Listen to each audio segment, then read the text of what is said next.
ప్రభునందు ప్రియులైన మీకందరికీ యేసుక్రీస్తు ప్రభువారి నామములో శుభవందనాలు తెలియజేస్తూ ఉన్నాం. దైవ సేవకులు బ్రదర్ భక్తి సింగ్ గారి పరిచర్య నుండి అలసిన వానిని ఓరడించు మాటలు. జనవరి 8.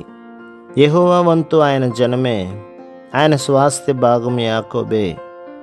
ద్వితీయోపదేశకాండం 32:9. యాకోబు ఆయన స్వాస్థ్య భాగం.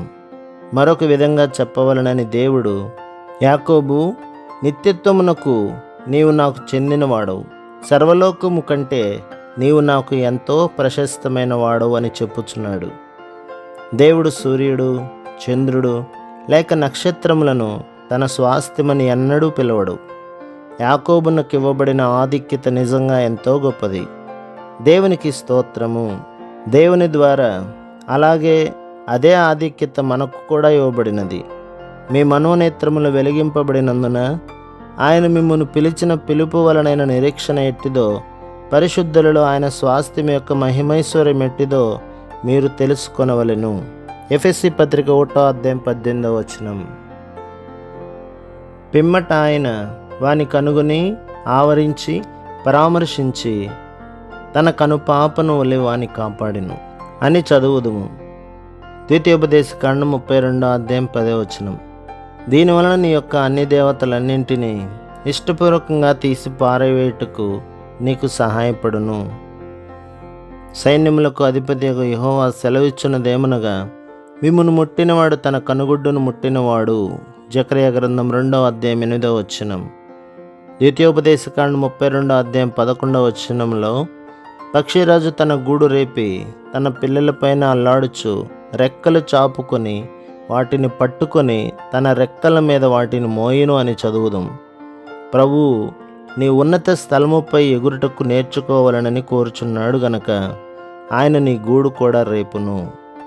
నేను యుగోస్లావియాలో ఉన్నప్పుడు ఉదయకాల మధ్యాహ్నకాల భోజనము మరి టీ సమయములలోనూ ద్రాక్ష పండ్లు వడ్డించుటను కనుగొంటిని.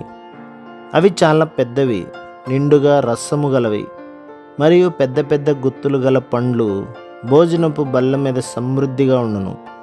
మనం అన్ని దేవతలన్నింటిని విడిచిపెట్టి బేతేలుకు తిరిగి వచ్చినప్పుడు దేవుడు మనకు సమృద్ధిగా అనుగ్రహించునని అది నాకు జ్ఞాపకం చేసినది. దేవుని ఆశీర్వాదములను సంపూర్ణంగా పొందుటకు అదొక్కటే మార్గం. నీ భార్య లేక భర్త లేక స్నేహితులు, బంధువులు లేక నీ వ్యాపారము లేక సౌఖ్యములు నిన్ను బేతేలు నుండి దూరం చేయకుండా చూచుకును. దేవుడు, నేను సర్వశక్తి గల దేవుడను అని చెప్పుచున్నాడు.